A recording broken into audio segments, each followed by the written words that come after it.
This is Lama Tantrapa with the Secrets of Qigong Masters, the talk show brought to you by Academy of Qidao, the first and only school in the world offering professional education in Qigong coaching. This show is also brought to you by Mastery Magazine, the international e-zine dedicated to mastery in Qigong coaching and life.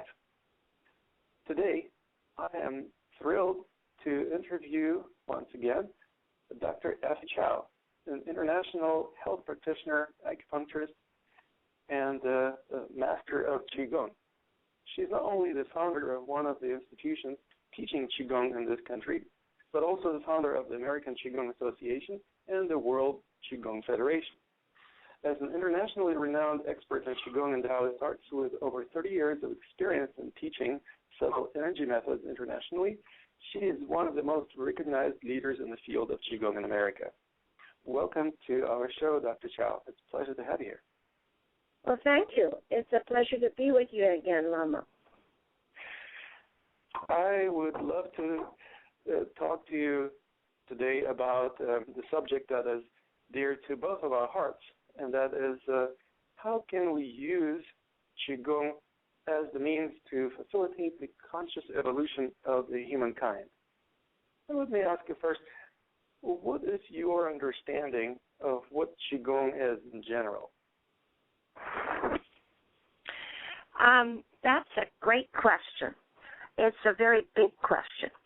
But just to bring it down to the kernel, Qi means the life force or the breath. It's as simple as that. And Gong meaning the way we cultivate that breath, that life force, is how we can manifest a higher level of being or a higher level of existence and a much more higher level of function. And so therefore, in Chinese theory, and Qigong is part of traditional Chinese medicine or health system, is that the theory is universal. The laws of the five elements which governs the Qi and traditional Chinese medicine, it pervades universally because the kernel of the theory says that each cell is related to factors in the whole universe. And it's very exciting because we're saying that each cell holds a relationship to a planet, a time of day, a climate, an emotion, and a taste, and all aspects of what exists in the universe. So in itself, your cell and the individual is the universe. So sometimes it's hard to fathom what that is. So how does the Qigong as the art of using and feeling and flowing with Qi would apply to human beings in terms of becoming more evolved? Well, I think having said the universality of our being related to the whole, and in Western science we talk about quantum physics, that we are and we are everywhere and we are everything. And so in Qigong, we're talking about this life force. It is the life force of all things. And it isn't just the human being. It is the life force of nature, the earth, the water, the sky, the trees, and everything that exists. We talk about the life force of Qi. And with the harmonious nature of this, then there is health. And there is a good life. With the imbalance of this harmony, then we're talking about a dis-ease. And then if we don't have the skills to monitor this dis-ease, then it moves on to disease and a more serious nature of problem within the human being. But it's not just a human being, but as we notice that we are disrupting the environment and nature. And in the disruption of nature, of polluting the environment by our action and also by our mind, that natural disasters are coming back to haunt us.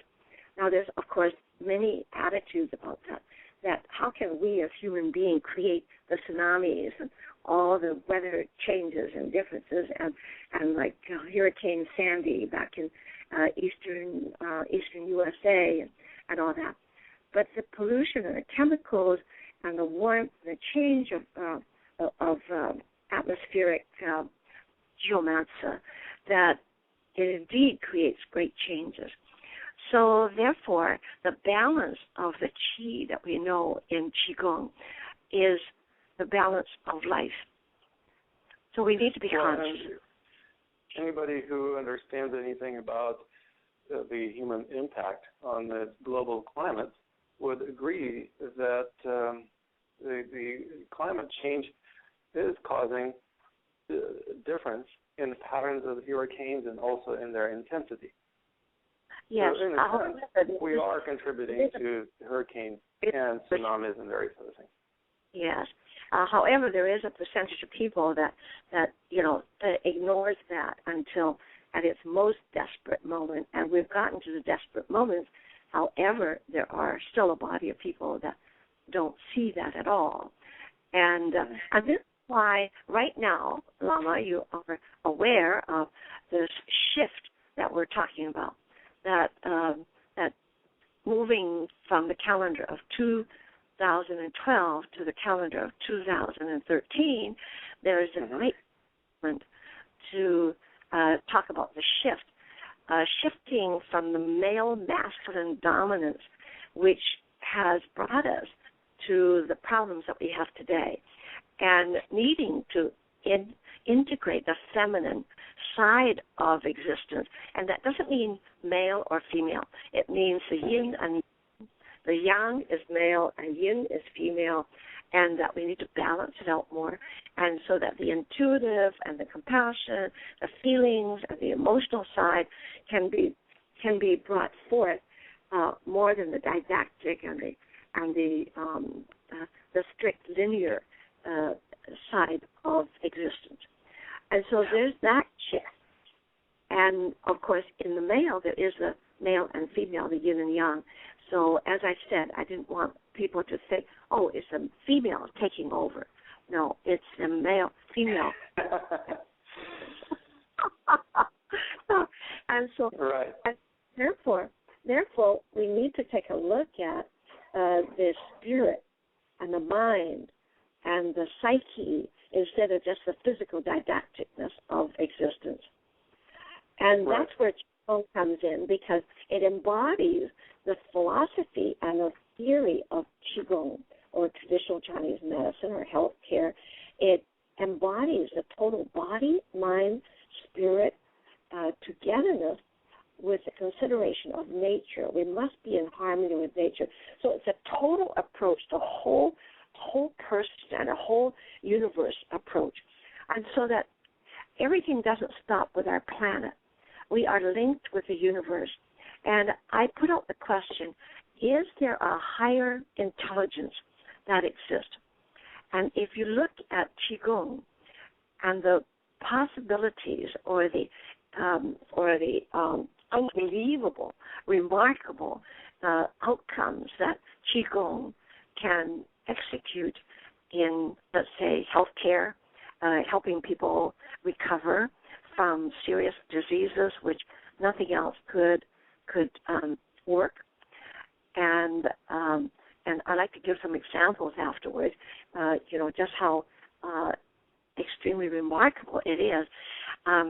But the evolvement of the human to be able to move people without touching them by the strength of their qi, or mentally be able to heal and being able to heal at a distance.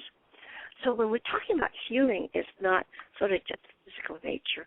it is the collective consciousness, and it is the total approach to what life is. And it can mean politics, it can mean economics, and it can mean physical health, but also emotional health, mental health, and so that Qigong is encompassing in that way. Right. And I would also imagine that not only does it encompass, it also educates people to embody this understanding. So we don't just talk the talk, we actually walk the talk. Or exactly. in the Qigong case, it may be we wave our hands, or we breathe our talk, or actually there is walking Qigong, so we might as well walk the talk as well. Yes, but still, Lama, when we talk about walk the talk, we're still putting a physical nature to it. And right. I like to say, you are the talk. You are what you are. And so that encompasses all aspects of being. And so, so therefore, we must be, and it's just as simple as that, we must be whatever it is. And also, it doesn't mean, also when we talk about healthy or working with nature, it doesn't mean that we all have to be extremely healthy, although it would be very nice and we strive for that. But we need to accept what situation we are in life at the present time. I'm sorry, something is happening with your sound. Some scratchy noises is coming through. Oh, dear. Okay. Let's try. Okay. Would you repeat, please? Is this better? Yeah. What I'm saying is that we are being in existence of what we say. It isn't necessarily physically doing something. It is our consciousness, and it is our internal being that we need to be in sync with the universe. Well, and of course, if we recognize that our consciousness, our mind, and our body are not separate entities, it's one and the same organism, then exactly. it happens simultaneously. We exactly. cannot escape but to embody our awareness, our consciousness. We cannot escape but to manifest our level of awareness or consciousness through our physical body. So that is exactly where I would like to go with the next question. What do you envision the next step in human evolution if humans actually start using or applying energy awareness in a way that Qigong practitioners do? I think that we have to recognize the, quote, miraculous nature of Qi, and I want to place that in a proper perspective, is that when I use the word miracle, it relates to the fact that life is a miracle. But however, today we seem to have lost that awesomeness, that life is a miracle, and it's become a mundane and unjoyous situation because there's so much suffering right now and so much violence and so much chaos in the world that we have lost the awesomeness of what life really is. And life isn't having all the cars and the planes and the big houses and lots of clothes and so forth. It is having the spirit and the soul, and that we are in harmony with nature, and that we don't have to have an abundance of material things. And this is where we have gotten into that the more is better. In essence, sometimes now, the more is not good. And the lesser you're... It is confusion, basically pursuing the mode of having rather than the mode of being. Exactly. Trying to accomplish more by possessing more things rather than by being all you can be, almost like the U.S. Army. Yes, exactly. So it's like taking the different philosophies and religions. For example, even Christmas, in the Christian belief, it's become a material gift-giving occasion, and eating and partying instead of enjoying the spiritual alignment. And also for example, in the Chinese celebrations, we've also gotten too material in everything. In every occasion, we have turned it into a material occasion, and we need to bring it back to the spiritual. And there have been times in the human history when spirituality was very prevalent, and for example, in medieval times in Europe, spirituality was so prevalent that the church was running everything. And obviously, I personally don't resonate with that, and I wouldn't want to even imagine that spirituality would start ruling the daily lives of all the people on Earth in the way that it was happening in medieval Europe, or let's say in the medieval Arabic world, when they created the large Muslim empire, where Islam was basically the driving force. Right, but there again, Lama, is like you got to go to that church to be thought of as being Christian. Again, it goes into the material, and you are a spiritual being no matter where you are in your own home, and so it isn't an edifice that is so important that makes you spiritual, but that's what we have latched on to. Now, in terms of healing, so let's all join hands right now. With our health system, I think everybody should see that movie, Escape Fire. If you haven't heard of it or seen it, it is excellent. And it's concerned about what we are doing or not doing with helping to bring health to people. They say it's not a healthcare system, but it's a disease management system. And so it's called Escape Fire. And you can Google that. So start here. With Qigong, I think Qigong, and I have a special system of Qigong, which is called the Chow Integrated Healing System, or the Chow Medical Qigong, that we can be a hope for the broken down system of healthcare. And it's been widely publicized by CNN, World News, and so forth, that healthcare is the third largest killer in the hospital, aside from cancer and heart and stroke is the next. So that is phenomenal. And an epidemic disease. And it says that which is prescribed by medical professionals. Wonderful day here with you. And so let me ask you this. I would like how would the medical introduce system or Dr. healthcare David system, Chow. I should say, Mr. David Chow, who's the president of the what would it look like Board of in 10 Supervisors. years from now? If the Give him a good American round of healthcare applause, and he's system here to actually started open embracing the Qigong and similar modalities of alternative Thank you, Doctor. I first have to say that I'm actually not a doctor, but I appreciate the new added title. I do serve as president of the Board of Supervisors here in San Francisco, and on behalf of the City and County of San Francisco, I want to welcome all of you here to the heart of San Francisco, and frankly here to the heart of my district.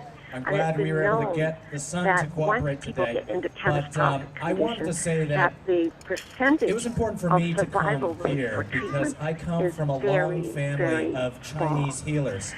My grandfather sold Chinese herbs, my father and my brother practiced acupuncture, and my grandmother practiced Tai Chi for 8 decades of her life. And so what we are doing today, the celebration that we have today, is truly special to all of us, but certainly to me personally. I want to thank all of you for being part of the celebration of the 12th World Congress on Qigong and traditional Chinese medicine, as well as the coinciding of World Tai Chi and Qigong Day. I want to just mention I have several certificates and proclamations from my colleagues at the Board of Supervisors. I have a certificate for you, Dr. Chow, for your leadership here on all that you are doing. I know that there are a number of elected officials that are expected today, but I just wanted to paraphrase from one of our proclamations and just simply state that today, April 24th, 2010, the San Francisco Board of Supervisors, we recognize World Tai Chi and Qigong Day, and we proclaim today as that day, World Tai Chi Day here in San Francisco. So congratulations. Working with the veterans, and this is a definite indication that the system is failing because the veterans are hundreds of millions of people, and their pain and their suffering have not gotten the relief, and also PTSD is prevalent, and also the suicide rate in the past 6 months, even in the past year, it's almost doubled. Thank you very much. And we have and of course, if you're interested, we also have online at the Truman every studio that we could get a hold of in the United States and around the world. A training program, and we are going to be training people. It doesn't only mean veterans, but veterans, families, and community.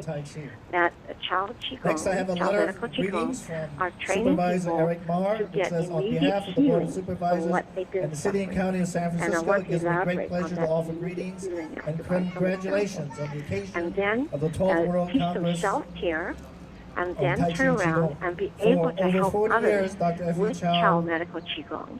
And be able to heal as we have helped them heal from conditions that have been outstanding for many years. And also then to create a sustainable career for them in healing and in the healthcare system.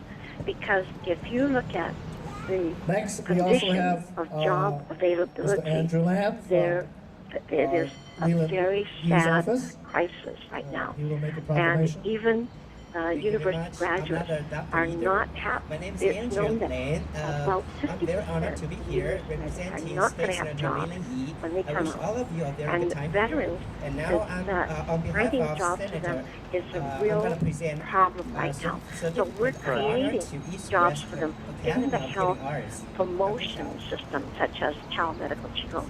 And Qigong will, any aspect of Qigong will be a phenomenal system for bringing the health care or the medical or sick care management system out of the failing, on behalf of the San Francisco Board of Supervisors, I would like to extend my best wishes because to you the statistics at the World even Tai Chi in American healthcare system is rating 50 We're honored to in have the whole San world Francisco scale. host the 12th It's no World longer the Congress first on Qigong 5 traditional that Chinese it is medicine in our city.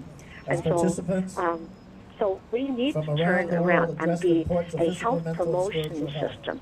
Thank you for your work in sharing the importance of traditional Chinese medicine and for your efforts in integrating Eastern and Western medicinal practices to encourage better health for all. Dr. Mehmet Oz and a lot of people quote him, that if you want to live to 100, do Qigong. And we have proven that already. And people who are 80, 90, 100, they are doing Qigong, which Tai Chi Chuan is part of the system. Qigong has over 5,000 different styles. And so, therefore, this is going to be very prevalent. It will need to be in every institution. And my goal, Lama, is to have, and I say Chow Qigong because that's what I practice, not any Qigong, but having Chow Qigong in every household so that you can delay serious disease, and also it's a healing factor for anyone who has an outstanding condition. She teaches Tai Chi and Qigong now. It will be demonstrating the Tai Chi Qigong warm-ups and Yang style Tai Chi routine. That Qigong of course, 5 different styles of Tai Chi. For example, I travel a lot. Major and most well-known throughout the world. And I go into the hospital, so I've been in the hospital in Bangkok and in New York and Vancouver, British Columbia, Canada, and at least about 100 hospitals or clinics or universities, etc. I've been into to see clients and to work with them. So in Bangkok, we had this man, 90 years old, was admitted with COPD and had been in ICU, intensive care unit, for 2 months and was designated to die any moment. And he had kidney function problems, fearing that he may have to have kidney dialysis. And helps you to and he was relieve your stress, on oxygen build up your and energy, had a tracheotomy. And he could not go off increase your focus for and your attention. even a couple of minutes. The He would become cyanide. So I was brought in to the Rama Hospital. The Rama Hospital where the king of Thailand goes to as well. And he has if he is there, if he needs hospitalization. And so I worked on him for 2 hours. And right away, he was not moving. He was like passion gray and not really cognizant. So after 1.5 hours, he could move his leg and his complexion changed from very dark complexion to reddy complexion, showing that circulation. And he could breathe without the respiratory machine. And the next day, he could go off the respiratory machine for 12 hours, whereas the day before, he could not go off it for a couple of minutes. And his whole and then he also was moving, and he was wanting to go home. He was that lively, and he wanted to eat, but unfortunately, the hospital didn't allow him to do that. And I would have done differently, as I did with other places where people were critical, and we would have fed him like little bit, just a little bit at a time. And so, but however, he never did need his kidney dialysis.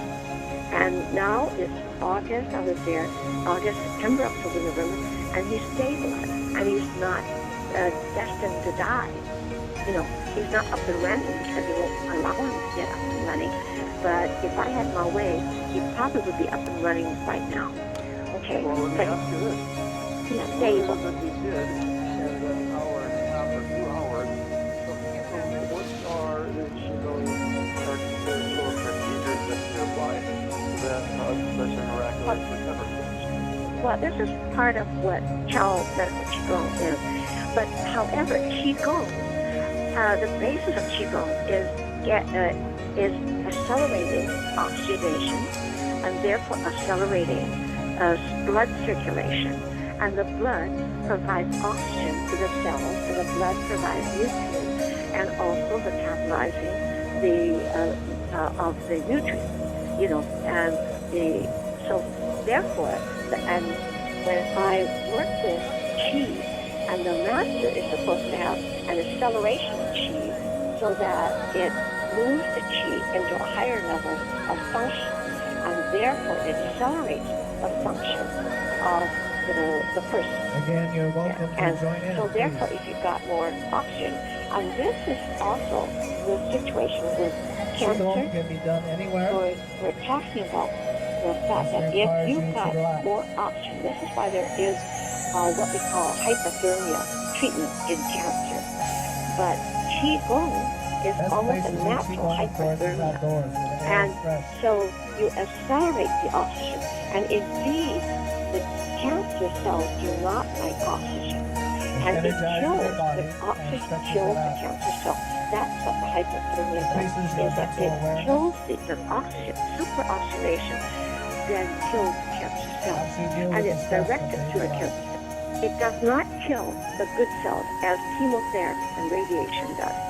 And is this a breathing technique, or is it some movement technique, or is it something that you do in terms of the Qi initiative, or what is the method of promoting the oxygenation of the body?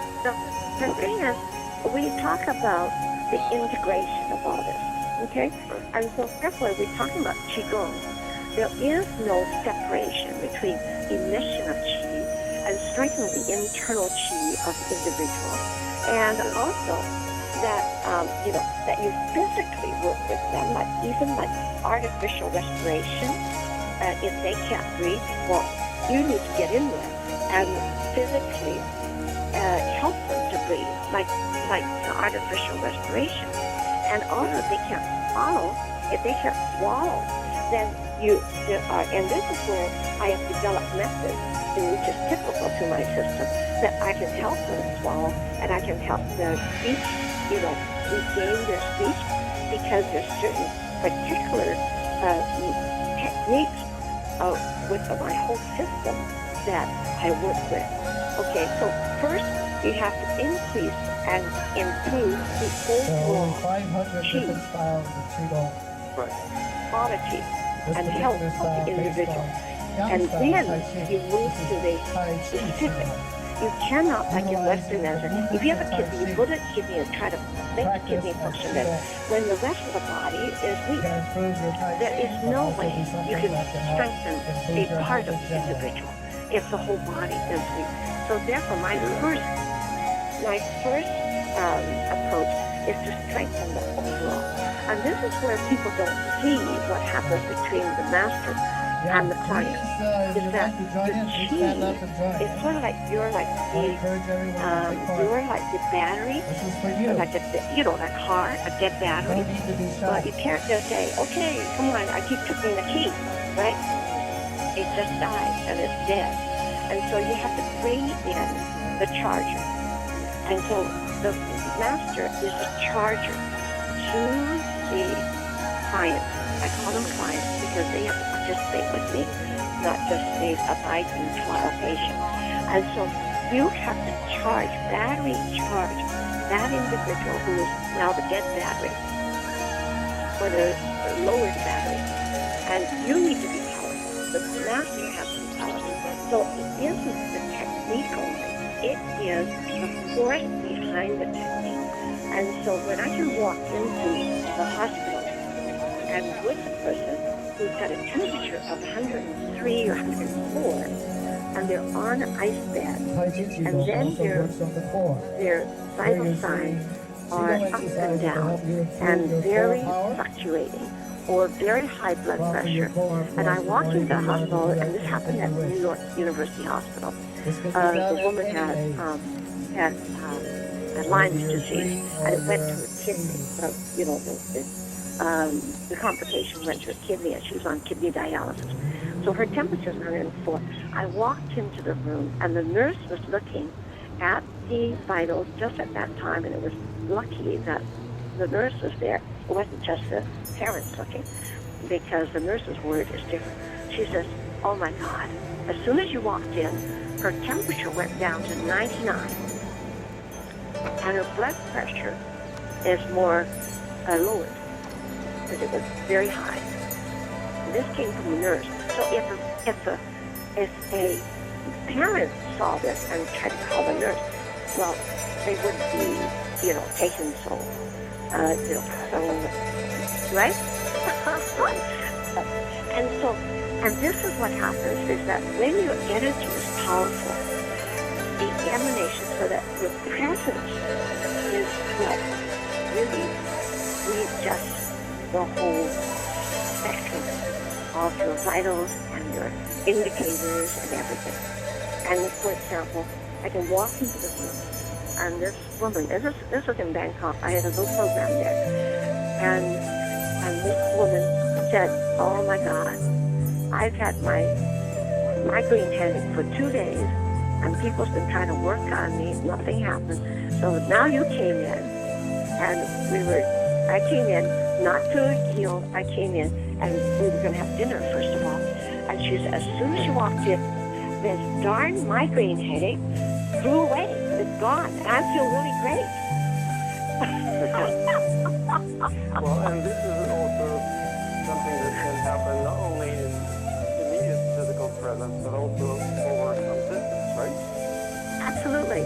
And I do distance healing. Like I do just healing from here to Toronto, from here back to Bangkok, and we talked about migraine headaches. And in fact, an ophthalmologist in Toronto has had 20 years of migraine headaches. And she's tried everything. She's tried acupuncture. She's tried all sorts of medicine. And she had surgery done, for in her brain for the migraine.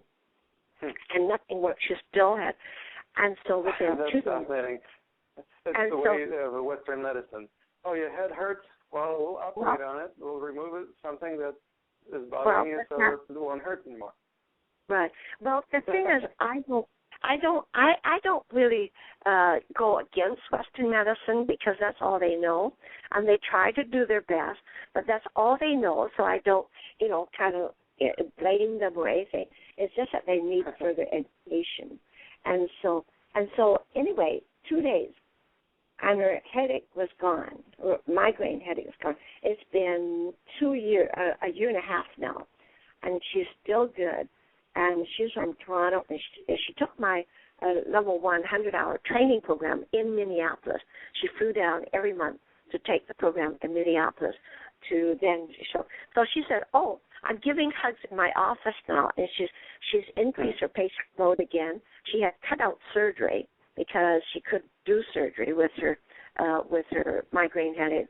But you know what? My first question to her was, Lama. What? I said, "How long have you been married?" She said, 20 years. And then suddenly she said, "Oh, my God." The marriage is the pain in her head.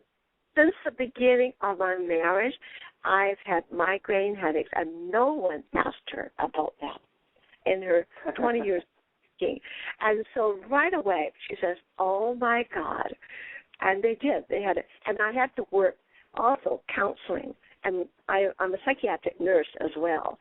But Qigong gives you that, that insight into human relations anyway, And so I end up, we counseled and improved their relationship, so that her husband hid behind golf, can't deal with her headache. And so every time she has some exasperation, he'd go golfing instead of paying attention to her. So you know what that is, right? Move it in and out. Well, let me ask you this. Move it in and out. Behind everybody, you're going to participate in this healing. Physical problem, all right? So, I know there is an emotional or relationship or environmental impact that creates that problem. I'm convinced of it. In other words, Tight we around need the to neck. look at deeper root causes, Hello. and the deeper we dig, Just the need- more these root causes boil down to not only lifestyle and environment, but also how we perceive in the our shoulders. lifestyle, Yes. how we relate to our environment. And that boils down to even deeper issues of our belief system, whether we believe that we are separate from the rest of the world and we have to fight Can you all for hear? survival and we have to protect ourselves from the uncanny forces of the universe, or we actually trust the flow of things, which are known as the Tao, and know now, that what the I'd like energy you to do flow is always breathe, wherever it needs to flow. and I want you, and when we you just need to breathe learn how out, to be in the flow. when you breathe out, fighting I want you to go, Exactly. And so Let's the hear thing you. is, I think most people still think Qigong is a nice exercise and meditation, and that's also my when you education compress to the diaphragm, mass. the air goes out. That All right? is If a all of you can lifestyle. stand up, It it's better. is If what you stand up and be perceive able to breathe, yourself and come the right close, surrounding because you with want you. energy to be It close. isn't Come on. just doing those Come on up. That's exercises. it. Of And course, so doing them breathe is better deeply. than not. All But if right? you just do the exercise as an exercise, it will not have the ramification that I have found And so go ahead, that keep Chow breathing, Qigong because has your brought. energy is going to And help these people also, up there's here. a broad scope.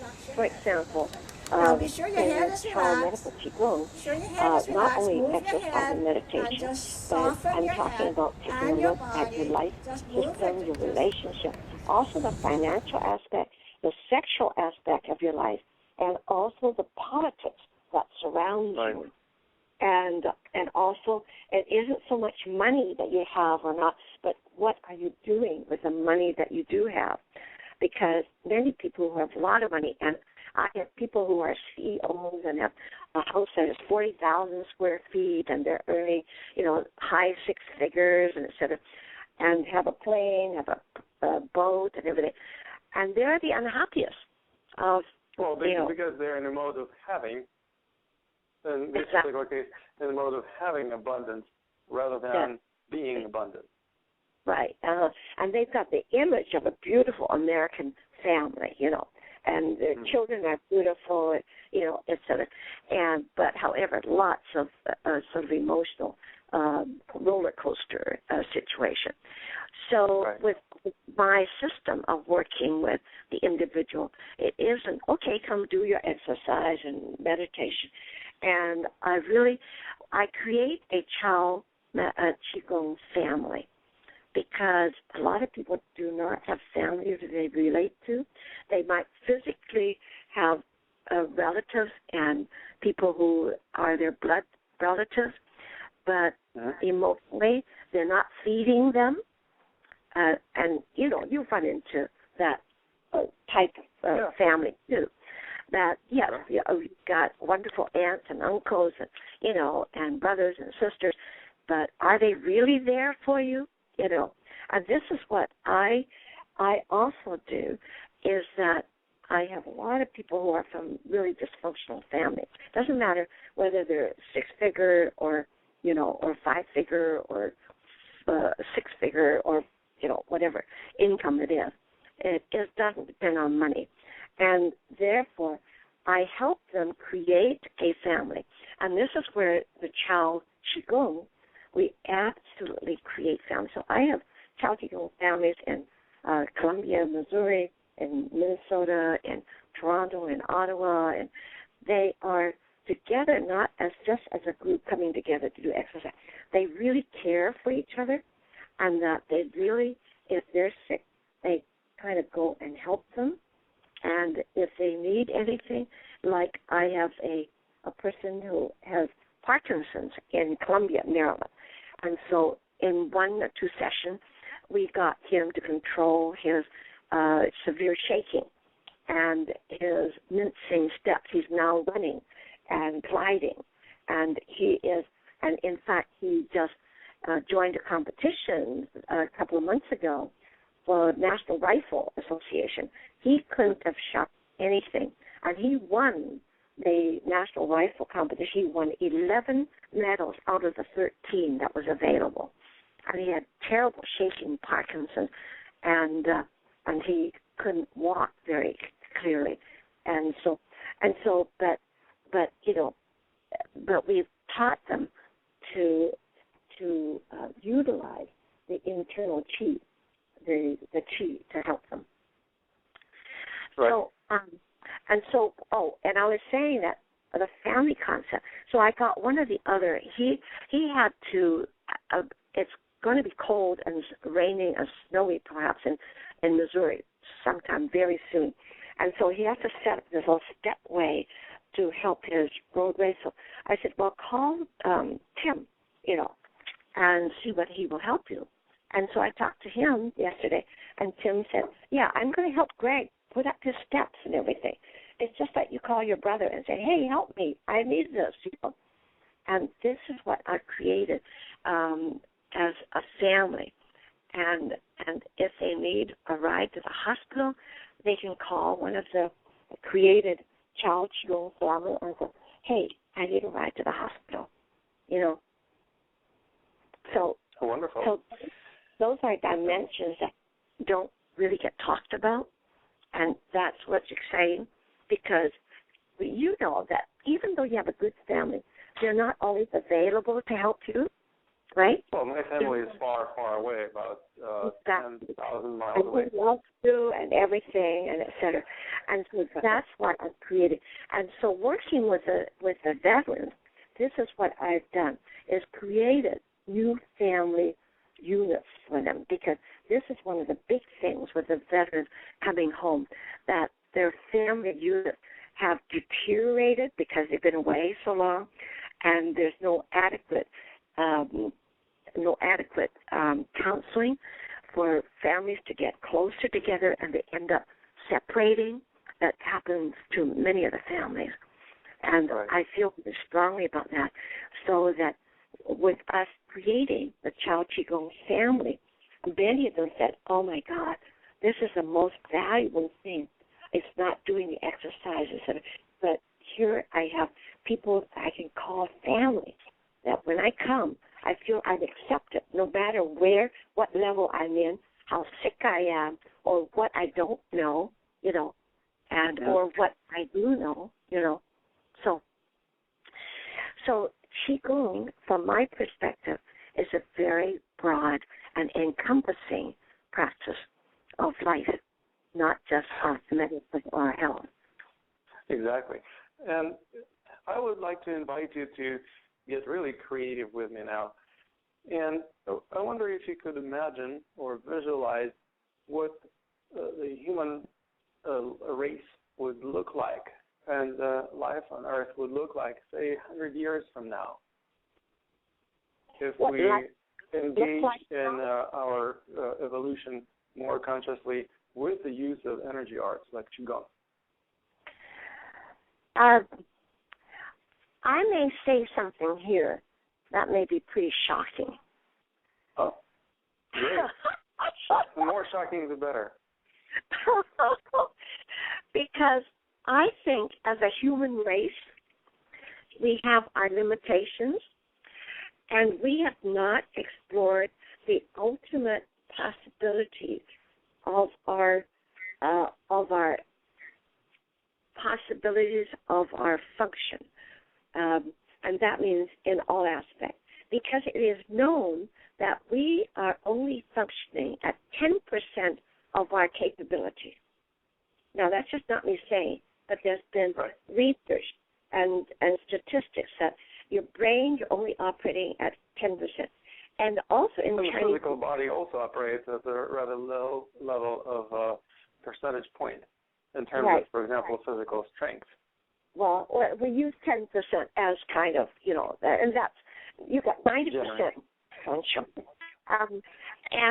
And also, the thing is that the way we have created our system, that we really scorn people who have creative ideas, they go through a period of scorn and disbelief and laughter, like, oh, come on, it can't be true.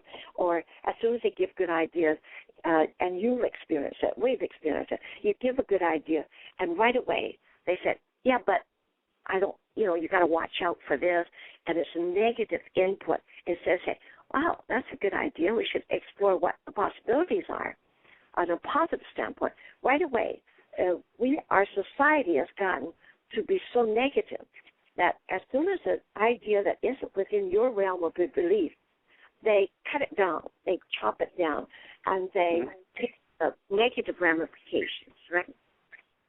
Right. And just simply said that you give an idea, and they'll say, well, I don't know, you can't get money for that, or they will not believe you. Right away, you get that. Or, give the negative connotations instead of positive. And this is part of my education to my students, is that just say, yes, that's a good idea, period. You don't have to believe in it, but, yeah, it sounds good. Let's explore what is possible, and then let's explore what is negative. So, therefore, my comment to you about something shocking is that I'm not sure that the idea can come from our human mind. Although, if you look at the miracles of Qigong and the people that can do these spectacular feats, they are being also negated. For example, I'm going to think, and I think you met him. We had a master, 80-year-old master, at a World Congress last year, who could turn mud into sand within 1 minute. and he could walk on paper, elevated, on the chair. But does people really say, wow, that's good? And the skepticism that comes out is really, I shouldn't say it's unbelievable. It is always existing. So instead of saying, oh my gosh, that a human being can do that, like even birth itself is a miracle, isn't that right? And how from nothing, a seed, and growing into a human being, that is a miracle. And we've lost that miracleness, I said, the awesomeness of what life is. So we cut down everything we see that doesn't kind of common with all of us.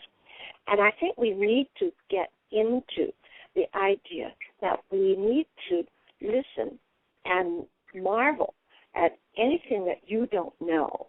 And I think this will move us in the direction. But I think that there needs to be another source of higher intelligence than the human mind. And what that is, I'm not going to say in this. I have certain ideas and things like that. But I think that we need to be open to the fact that perhaps the human mind is not the mind that can move if we continue to act in the way we do.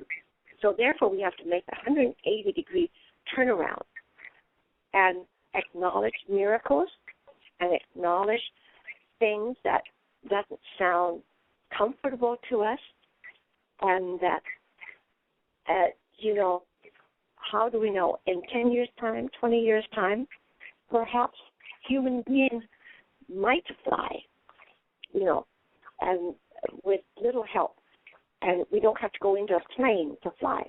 Maybe there are instruments that we will be flying around in the air, okay? And also, for example, some of the masters, and I teach students how to move people without touching them. So is this something that in Qigong can be developed so that it's an accepted practice? So that if you can move people with Qi and not touching them, and Lama, you've seen this, right? Oh, yes, I've seen people trying to move people.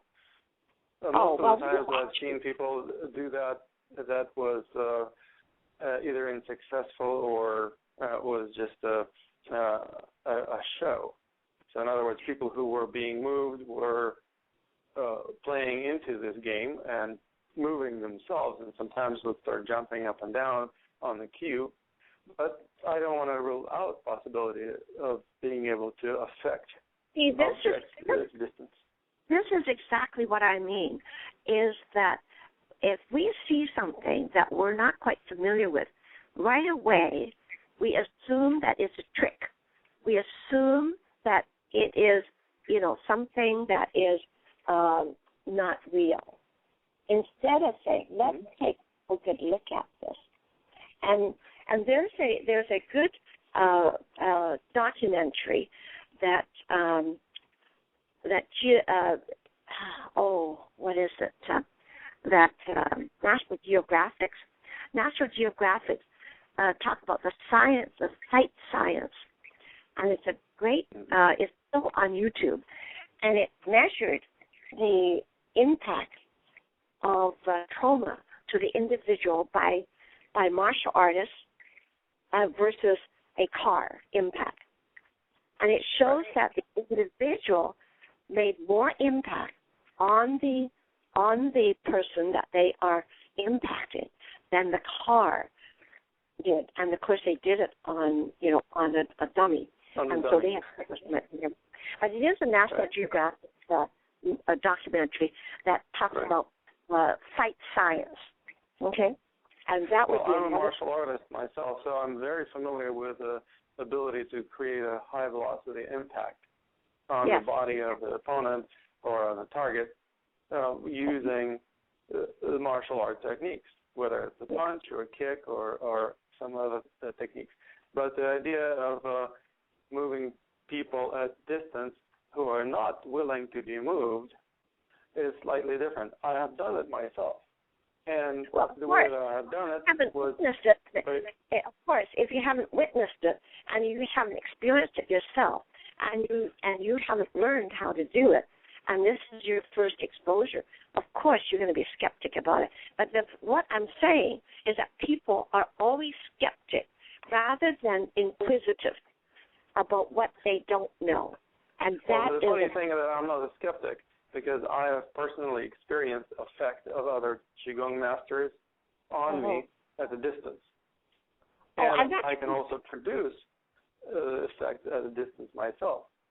What I'm saying is that a lot of demonstrations that Qigong masters or other individuals like that try to put up appear to have willing subjects who will be moving themselves on the cue of the Qigong master, who, when he waves the hand or does a certain incantation or makes a certain sound. And so that essentially creates a situation where people who are faking this demonstrations actually are hurting the Qigong community, because they don't admit that they are doing this just as a show or perhaps as a magic trick. They're actually saying that, oh yeah, I'm doing this for real, when magicians who also observe the same experiences, like, you've invited some magicians to the World Qigong Congress, and I interviewed the magicians who said, I know exactly how he does it, and I know that this is a magic trick, and I can do it myself. I said, well, why don't you just tell me how he does it? He said, I'm a magician, and I'm a member of the International Guild of Magicians. One of the vows that I take is not to reveal other magician tricks. So I'm not going to talk about exactly how he does it. Maybe I will do it myself at some time as a magic trick. I'm not going to present it as a Qigong demonstration. I'll tell that this is a magic trick, and this will actually make me feel more authentic and honest. Yeah, Lama, I'd really like to get off, talking about that aspect, because there's so many positive aspects and that real outcomes that can be. Yeah, we can cut this part of the dialogue out of the program as well. And as with everything in Western medicine, you've read that there are many doctors who have been sham doctors. Okay? Right. And so we can either focus on the sham aspect or really use the time for the positive aspects. And so in Western medicine, I also do not emphasize all the sham that's going on. And I emphasize what the positive aspects of Western medicine can do, even though I say that Qigong can do a whole lot more. For example, for example, let's give some solid, and not just that you can move them. And I can see, and I think, for example, I have a 68-year-old man who has not run for 28 years because of pain and heat. Okay, and at my conference, 300 people, within 7 minutes, that he's running around the room. So is that, hypnotizing everybody that they can see that he's running? 28 I don't know. years. What did you do during those 5 or 7 minutes? And what did he do during that time? My practice of Qigong. And so, therefore, this is why I said I developed a Chow Qigong. And she's not the only one. Within the Veterans Administration, I had a psychiatrist who could not bend her knees at all, has been ridiculed for the past 8 years, that she could not bend more than 2 degrees. Okay? And again, in the Veterans Hospital, at the health fair, and she came up, she's a psychiatrist for the Veterans Hospital. And so within 10 minutes, she was bending to a squatting position. So this is what I teach people. I mean, I can't tell you, in 2 minutes what I did, And I just mentioned to you the fact that the power within the master is what sometimes gets the result. And so therefore people have to develop their own power. And you know that. And so she could squat. So that night, on Friday night, she came to my program, and we got her squatting further. In fact, I got her on the floor, which she hasn't been on the floor since she was about 20 years.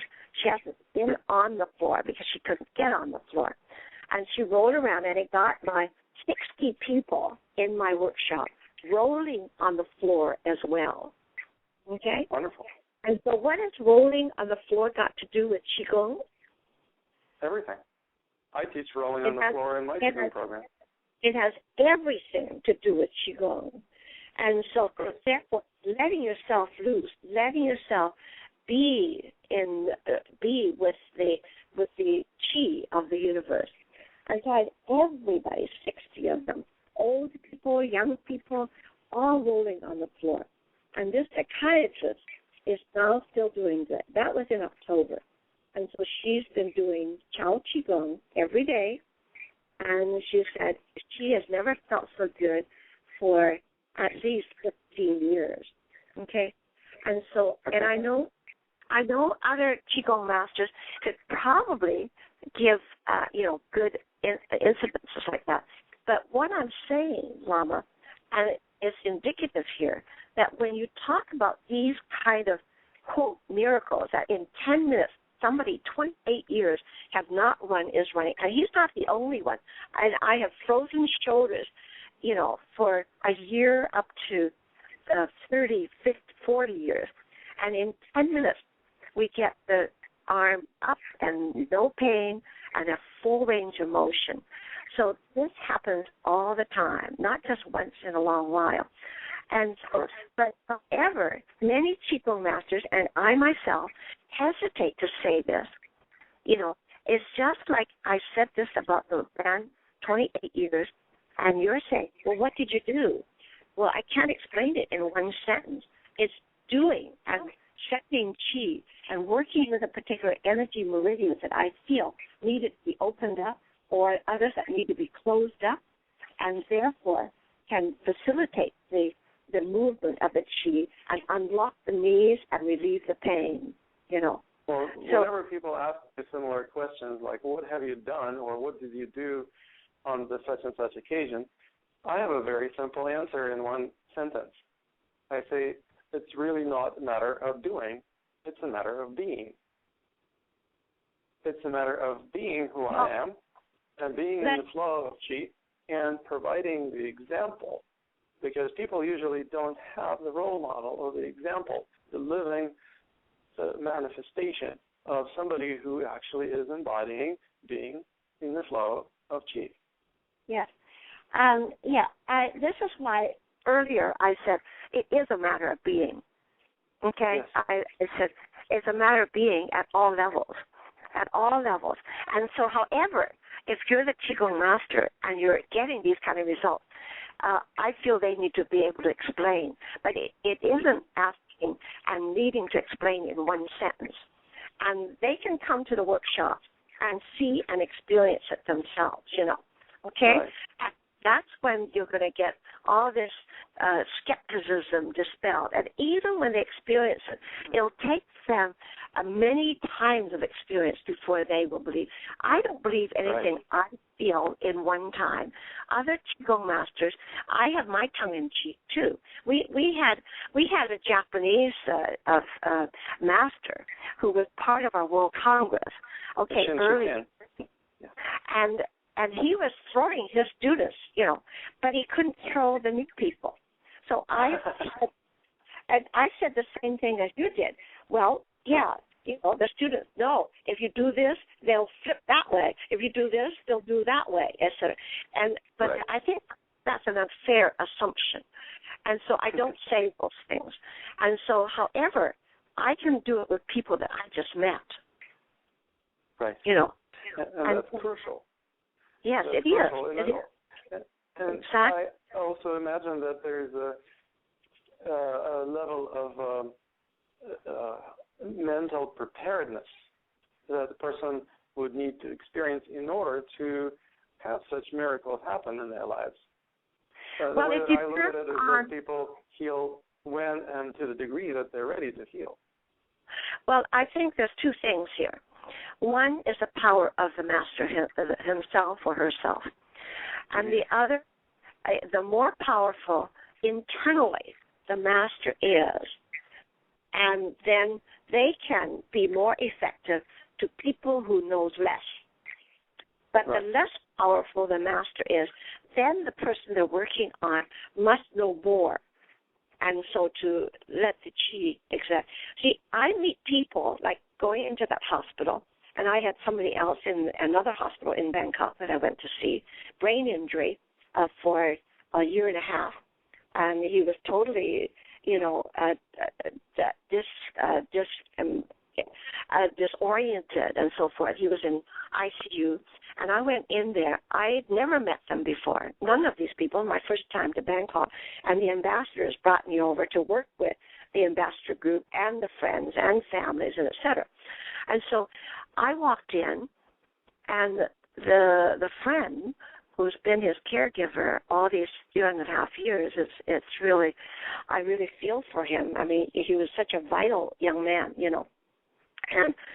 And he said, oh, my gosh, he has never allowed anybody to touch him. And he said he fights and bites, because he had a brain injury from a motorcycle accident. And so, but he allowed me and the person who was accompanying me, which was Anne, and we were working with his chi and everything and talking to him, and he wasn't fighting like an animal. And his friend said, anybody new, particularly, or anybody other than myself, he would fight and bite and, be sort of almost like an animal. And then, guess what? He was discharged from ICU the next day, and he had been in ICU for a while. So after we worked with him, he was discharged from ICU. Now, is that a coincidence, or was it because we worked with him with our chi? And I won't take credit for it, but I know that we worked with him, and that happened. Right? Absolutely. And so, but you know something, Lama? It doesn't matter if people acknowledge it or not. But for me, the fact that it happened was the most important thing. And the fact that that man who was going to die, and he's still around, he was going to die any minute, the 90-year-old man in the hospital, and he's still, in December, he is around, and the family is enjoying him, even though he's in the hospital, So, right. And I believe that we don't need to receive all the credits and acknowledgments because we don't really need additional gratification. But what happens is that the people in general, the society, the humankind, as they call it, would probably benefit a great deal from developing a certain level of acknowledgement and appreciation of what's possible with Qigong. And so absolutely, what I'm doing is I'm kind of playing the devil's advocate role and trying to rattle the cage a little bit, but at the same time creating the opening for a greater number of people to recognize, oh, yes, there is tremendous truth in this. I'd like to finish answering the question that you said, in 10 years' time, where do you see Qigong? My own vision, as I mentioned, is that I would love to see Chow medical Qigong in every home, but it's okay, any Qigong. And in 10 years' time, I would predict that in almost every home, because of necessity, that there will be Qigong practiced in almost every home in the world. Because, for example, people like Bill Douglas with his website going to 70 countries and having World Tai Chi and Qigong Day, each year, and we participate with him and partner with him on that. And so with people like that, and also Shift Network, and also with World Qigong, a World Congress on Qigong and TCM, and this year we're going to have it we're going to have it in 3 countries, Lama, in USA and in China and in Japan. So we've had requests. It's a growth, a real big growth from 1 a year to 3 in the same year, okay? And so I think, and it's certainly, I'm going to be working on it, and I certainly hope and trust that you'll be working with us on it, because with your radio program and everything, it makes a huge impact. And so therefore, I would envision in 10 years that almost every home will have heard of Qigong and will be practicing. And I like to include Chinese medicine as part of this, because Qigong is part of traditional Chinese medicine. And that it would be in the schools.